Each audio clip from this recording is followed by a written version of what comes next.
ক্ষমতাচ্যুত শেখ হাসিনার ভাগ্নি সাবেক ব্রিটিশ এমপি টিউলিপ সিদ্দিক এবার দুর্নীতি দমন কমিশনের রাডারে। ইস্টার্ন হাউজিং লিমিটেডের কাছ থেকে ঘুষ হিসেবে ফ্ল্যাট নেয়ার অভিযোগে দুদক তার বিরুদ্ধে মামলা দায়ের করেছে।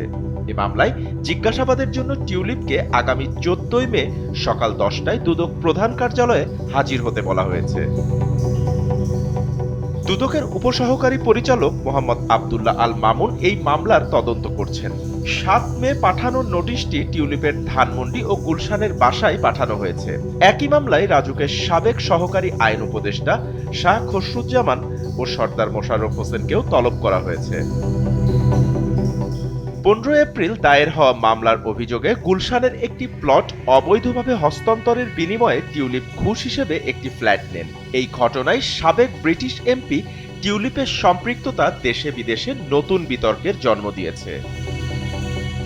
SA TV digital.